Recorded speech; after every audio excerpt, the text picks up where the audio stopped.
The void between galaxies was supposed to be empty. That's what Captain Sarah Chen kept telling herself as she stared at the massive structure floating before her research vessel, the Terra Nova. The object defied conventional physics, a perfect sphere of what appeared to be liquid metal, approximately 20 kilometers in diameter, suspended in the absolute darkness of intergalactic space. Running another scan, Captain, Lieutenant Park announced from his station, his fingers dancing across the holographic interface. Still no energy signatures, but wait. He paused, squinting at the readings. There's something new. The object is resonating with our ship's presence.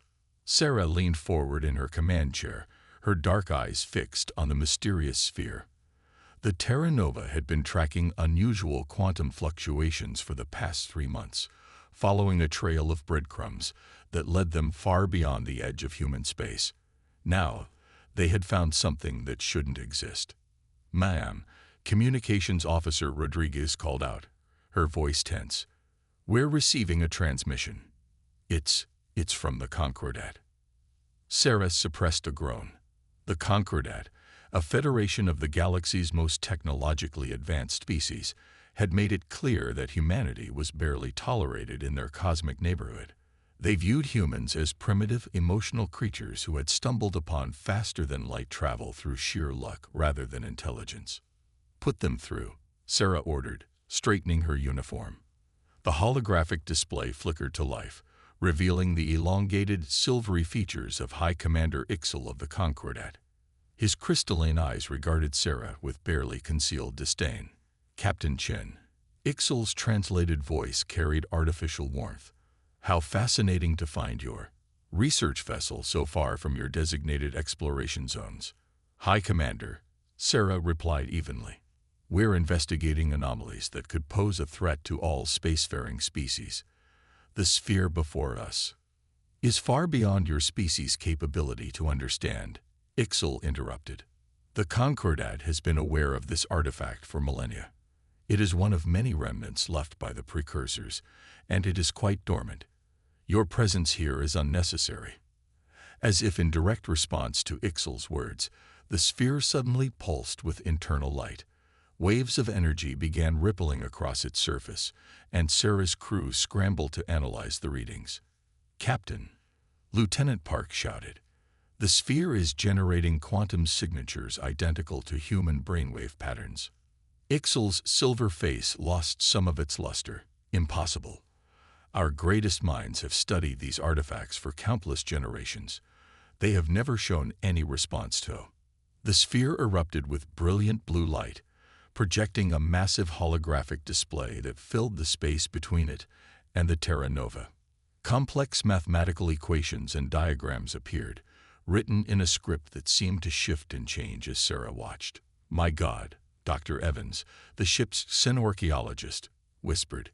"Captain, I can read it. It's in English. But that's impossible. These artifacts predate humanity by millions of years." Before Sarah could respond, space itself seemed to tear open at the edge of their sensor range. A massive vessel emerged, its surface as black as the void itself, its design unlike anything in known space. It radiated wrongness, a sense of absolute hatred that made several crew members recoil instinctively. "High Commander," Sarah said, her voice steady despite the fear clutching at her heart. "I believe we have a more immediate concern than jurisdictional disputes." The black ship launched what appeared to be tendrils of pure darkness toward both vessels. The Concordat ship's advanced shields flickered and failed instantly under the assault. But when the tendrils reached for the Terra Nova, the sphere pulsed again, and a barrier of pure energy materialized around the human vessel. "Captain," Dr. Evans called out, his eyes fixed on the rapidly translating text. "The sphere, it's a defense system, part of a network created to protect against something called the Void Collective. And according to these readings, it's been waiting for us. For humans, specifically." High Commander Ixel's transmission crackled with interference as his ship's systems began to fail. "Chen, impossible. Your species. How?" Sarah watched as more black ships emerged from the tear in space. The sphere's barrier continued to protect the Terra Nova, but she knew they were witnessing only the beginning of something much larger. Humanity had just been thrust onto a much bigger stage, ready or not. "All stations, battle positions," she ordered, her voice carrying the steel that had earned her command. "And get me a secure channel to Earth Command. Tell them."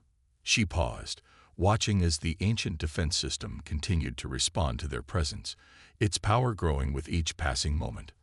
"Tell them we found something that's been waiting for humanity since before we walked upright. And tell them to prepare for war." The black ships surrounded them now, their very presence seeming to drain the light from nearby stars. But Sarah felt something else beneath her fear, a fierce determination that seemed to resonate with the sphere itself. Whatever was coming, humanity would face it head-on. It's what they did best. And somewhere in the darkness between the stars, ancient machinery continued to awaken, responding to the presence of the species it had been waiting for across millions of years of silence. The Concordat's central chamber had never been so quiet. Representatives from over 300 species sat in stunned silence as they watched the holographic replay of the Terra Nova's encounter. High Commander Ixel stood before them, his silvery skin dulled with exhaustion and shame. In the 6 cycles since first contact with the Void Collective, Ixel's voice echoed through the vast chamber. "We have lost 37 worlds. Our most advanced defensive systems fail instantly. Our weapons pass through their ships without effect. And yet," he gestured to the image of the Terra Nova, still protected by the ancient sphere's barrier. "A primitive human vessel survives." In the observers section, Sarah Chen sat with her hands clenched in her lap. The Concordat had finally allowed a human representative to attend their sessions, but only as a silent witness. She watched as the alien leaders argued amongst themselves, their translator implants struggling to keep up with the cascade of angry voices. "The humans must turn over the defense system's control," demanded the Nith ambassador, his crystalline form pulsing with agitation.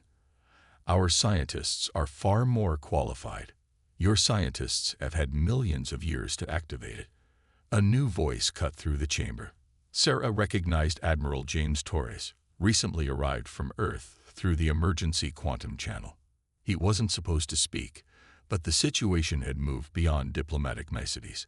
"While you've been debating, we've lost contact with 3 human colony worlds." The chamber erupted in chaos. Sarah used the moment to activate her neural link to the Prometheus, her new command. The experimental warship, hidden in high orbit around the Concordat's capital world, represented humanity's response to the crisis. Built in secret over the past 6 cycles, it incorporated everything they'd learned from the sphere's database. "The Void Collective doesn't just destroy worlds," Admiral Torres continued, his voice cutting through the noise. "They feed on consciousness itself. Every mind they absorb makes them stronger. But they can't seem to digest human consciousness. We're toxic to them." "Preposterous," Ixel sputtered. "Human minds are simply too primitive for them, Toe." The chamber's warning systems screamed to life. Above the capital city, space itself began to tear open. Multiple Void Collective vessels emerging. The defense controller's panic carried clearly through the chamber speakers. "All defensive systems are. They're just going through our shields." Sarah's neural link flared with activation codes. The Prometheus was already moving, its hybrid human precursor technology coming online. "Admiral," she said, standing, "request permission to demonstrate why humanity's primitive nature might be exactly what this galaxy needs right now." Torres nodded grimly. "Show them, Captain." The Prometheus decloaked directly above the Concordat's capital, its hull gleaming with patterns of light identical to those on the ancient sphere. The ship's design married brutal human practicality with precursor elegance, not beautiful, but undeniably powerful. "This is Captain Sarah Chen of the Earth vessel Prometheus," her voice carried through every communication system in the capital. "To all Concordat citizens, we'll handle this. Just try to keep up." The Void Collective ships, massive tear-shaped vessels of absolute darkness, launched their consciousness-draining tendrils toward the planet. But the Prometheus was already moving, its human crew's emotions feeding directly into the precursor weapon systems. Every fear, every moment of rage, every fierce desire to protect. It all translated into pure energy. The ship's main weapon fired, a beam of light that carried within it the full emotional spectrum of its human crew. Where it struck the Void Collective vessels, their seemingly invincible hulls began to crack. The dark entities inside screamed in frequencies that shattered windows across the capital. Impossible, Ixal whispered, watching as the Prometheus engaged in maneuvers that should have torn it apart. Their structural integrity is being maintained by pure human stubbornness, Torres said with grim satisfaction. You built your ships with logic and precision. We built ours with rage and hope. Guess which one works better against creatures that feed on pure thought? The battle above lasted less than 20 minutes. When it was over, the Void Collective ships had retreated, leaving behind chunks of their dark matter hulls that rapidly disintegrated in normal space. The Prometheus hung in orbit, its hull pulsing with the emotions of its crew. In the chamber, Sarah stepped forward. The defense system wasn't meant for your perfectly ordered minds, she said to the assembled aliens. It was built for chaos, for contradiction, for the messy, illogical, primitive emotion that makes us human. Your logic can't hurt them because they're beings of pure thought. But human emotion, she smiled. That's something they never evolved to handle.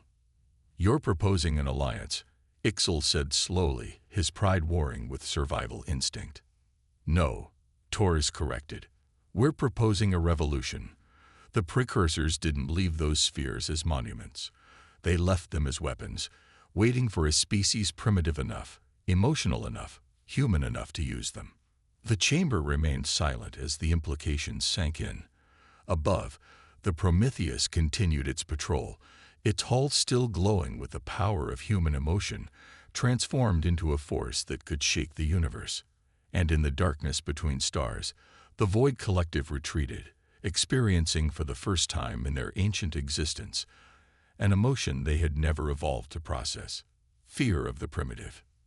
The metallic sphere pulsed with increasing intensity as Sarah Chen approached it in her EVA suit. After the battle over the Concordat capital, the combined fleet had returned to the original discovery site. Now dozens of ships from both human and Concordat forces hung in the void, watching as humanity prepared to unlock the full potential of the precursor defense system. Neural interface established. Dr. Evans's voice came through her comm. Remember, Captain, the translations suggest this isn't just a weapon. It's a key. Sarah placed her hand against the sphere's liquid metal surface. The material felt warm, almost alive, responding to her presence with ripples of blue energy. A key to what exactly? Her answer came in the form of a massive quantum disturbance that rippled through space itself. The sphere began to transform, its surface flowing like quicksilver as it reconfigured into a complex geometric pattern. Similar disturbances appeared at regular intervals throughout the nearby space, forming a perfect grid pattern that stretched for light years. By all that exists, High Commander Ixal's voice carried equal parts awe and fear through the comm. They're not spheres at all. They're nodes. The grid pattern suddenly erupted with energy, and where empty space had existed moments before, planets began to phase into reality. Not natural worlds, but perfect constructs of the same liquid metal as the sphere, each one hundreds of times larger than Earth. Artificial planets. Torres breathed. An entire defensive network, hidden in quantum space. Sarah's neural link with the sphere flooded her mind with information. Images, technical specifications, and tactical data streamed directly into her consciousness. They're not just defense platforms, she said, her voice tight with the strain of processing the information. They're factories, shipyards, research facilities, an entire civilization's worth of infrastructure waiting to be activated. But why? Ixal demanded. Why would the precursors build such a thing and key it to primitive human brainwaves? Sarah finished for him. The answer was crystallizing in her mind as more data flowed through the neural link. Because they knew what was coming. The Void Collective isn't just some random threat. They're ancient, as old as these facilities, and they've been hunting. A massive tear in space interrupted her, larger than any they'd seen before. The Void Collective emerged in force. Hundreds of ships, their dark matter hulls seeming to drain the very light from nearby stars. But this time, something was different. At the center of their formation was a construct that defied description, a geometric impossibility that hurt the eyes to look at. Multiple contacts. The Prometheus's tactical officer shouted, "They're everywhere." Sarah felt a surge of connection through her neural link. The artificial planets were responding to her presence, to her emotions, to her very humanity. And with that connection came understanding. "All ships, fall back to defensive positions," she ordered, her voice carrying newfound authority. The Void Collective isn't just attacking. They're coming home. Coming home. Torres demanded. "What are you talking about?" "The precursors didn't build this network to fight the Void Collective," Sarah said, watching as the impossible geometric shape at the center of the enemy fleet began to unfold in ways that shouldn't exist in three-dimensional space. "They built it to contain them, to imprison them. Because the Void Collective, they're us." "Impossible," Ixel protested. "Not us exactly," Sarah continued, the neural link filling in the gaps. "But a version of humanity that evolved differently. One that abandoned emotion, individuality, physical form itself in pursuit of pure consciousness. The precursors found them, studied them, and realized that only their own ancestors, only primitive, emotional, chaotic human minds, could stand against what they'd become." The artificial planets hummed with power, responding to Sarah's understanding. Weapons platforms emerged from their liquid metal surfaces, systems designed to channel raw human emotion into forces that could affect beings of pure thought. "That's why they can't process our consciousness," she said. "Why human emotion hurts them. We're not just their enemies. We're their opposite, their mirror. Everything they chose to abandon, we kept. And now..."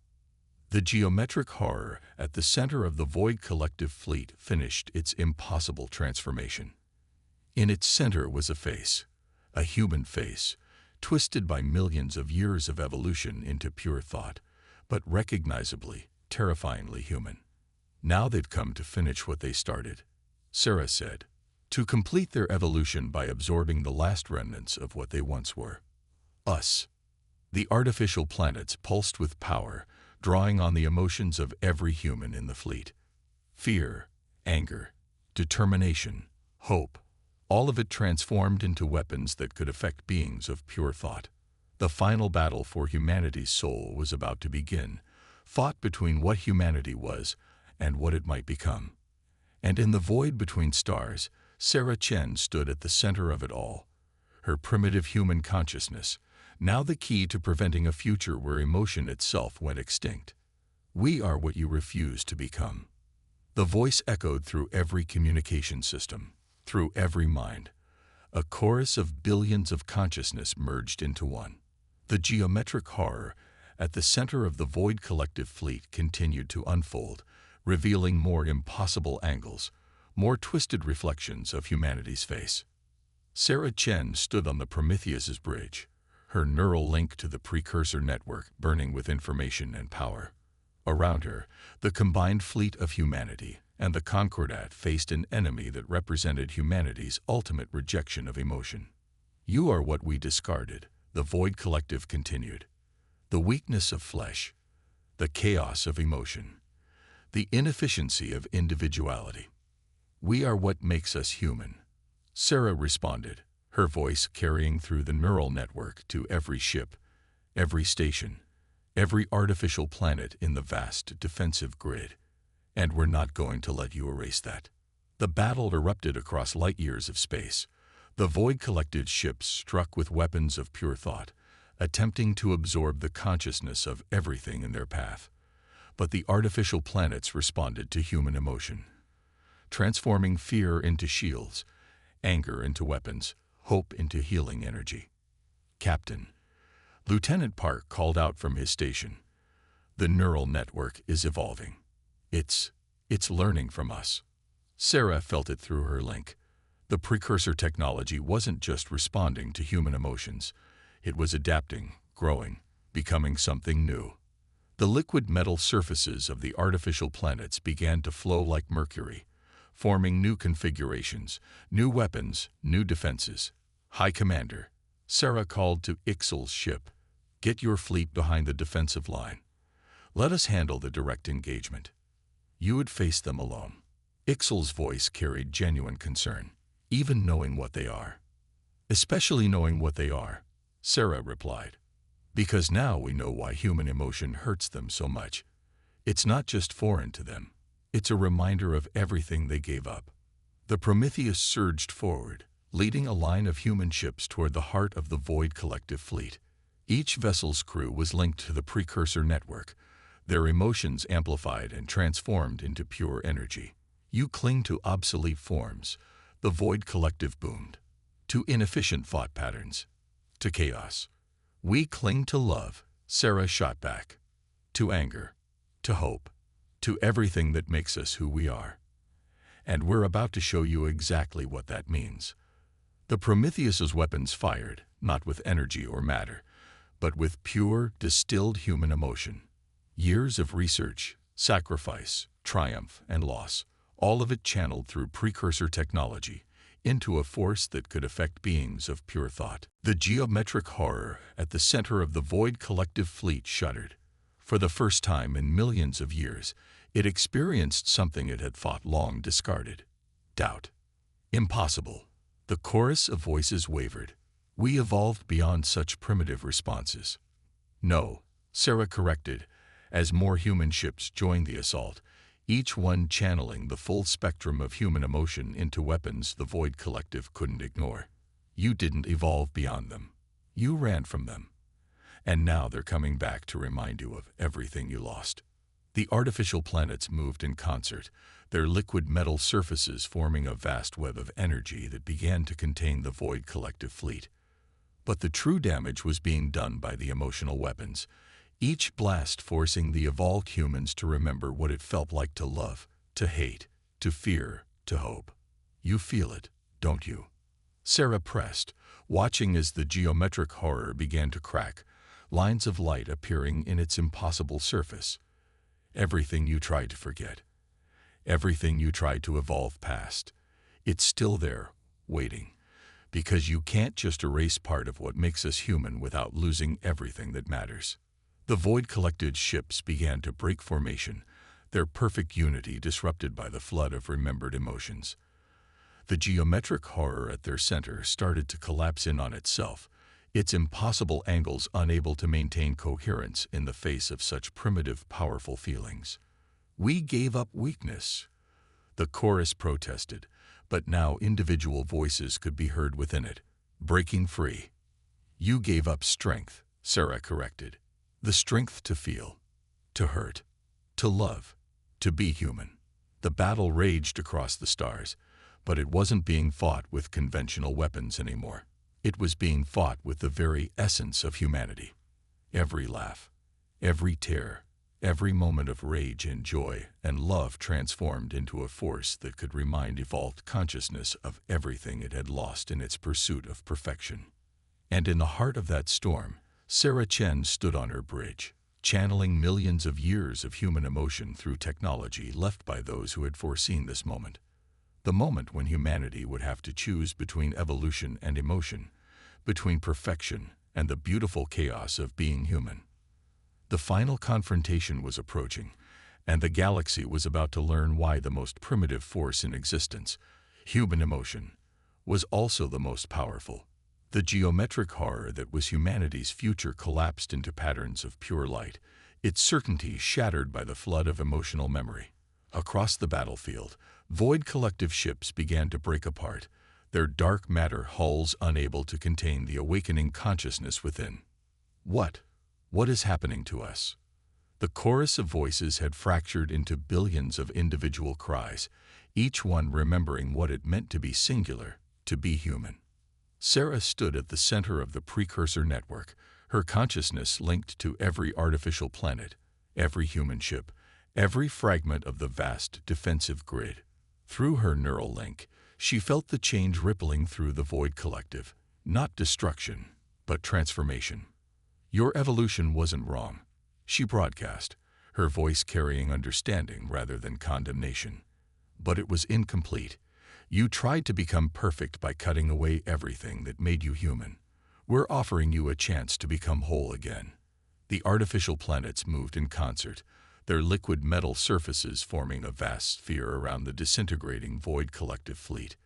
But instead of weapons, they now projected something far more powerful, pure, unfiltered human experience.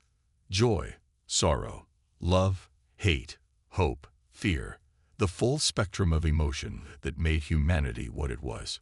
Captain Admiral Torres called from his command ship. The Void Collective vessels, they're transforming. The dark matter hulls were dissolving, revealing ships of liquid metal similar to the artificial planets. Within each one, the evolved humans were remembering what it meant to feel, to exist as individuals within a greater whole, rather than losing themselves to pure unified thought. High Commander Ixel's voice carried awe through the command channel. They're returning to physical form. But how is this possible? Because they never truly left it behind. Sarah explained, understanding flowing through her neural link with the precursor network. They just buried it so deep that they forgot it was there. The precursors knew this might happen, that humanity might try to evolve beyond emotion. That's why they built all of this, not to destroy their descendants, but to remind them of what they'd lost. The geometric horror had fully collapsed now, transforming into a vast station of liquid metal that pulsed with both thought and feeling. From within it, a single voice emerged, no longer a chorus of billions, but one consciousness that spoke for many. We thought emotion was weakness, the voice said, carrying notes of wonder and regret. We thought by abandoning it, we would become perfect. But perfection without feeling is just emptiness. Sarah finished. You can evolve beyond physical form, beyond individual consciousness. But you can't evolve beyond what makes us human without losing everything that matters.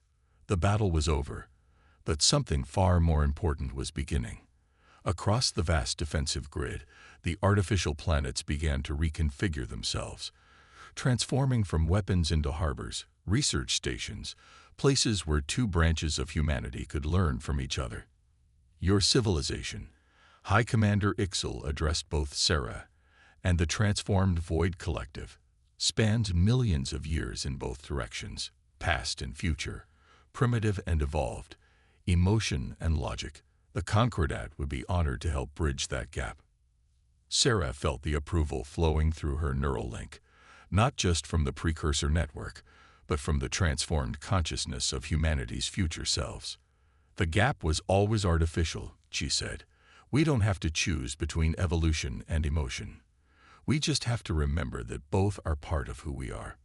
The liquid metal ships of both past and future began to dock with the artificial planets.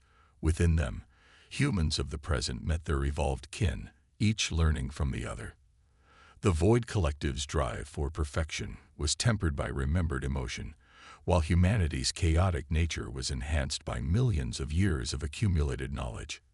We are what you became, the transformed voice from the central station said, and you are what we remembered. Perhaps together, we can find a path that embraces both. In the end, it wasn't humanity's anger that made the galaxy tremble.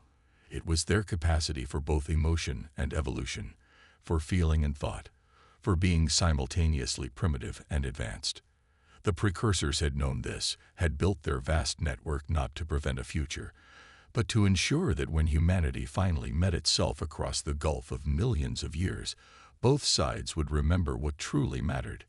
And in the void between stars, two versions of humanity began to write a new future, one that embraced both the chaos of emotion and the power of evolved consciousness. Not a victory of one over the other, but a reunion of what should never have been separated. The galaxy had indeed trembled, not at humanity's rage, but at their capacity for transformation while keeping their essential nature intact. It was a lesson that would reshape the cosmos. True evolution meant growing not away from what you were, but into everything you could become while keeping your core intact. And somewhere in the vast network of artificial planets, the precursor's final message played one last time. To be human is to feel.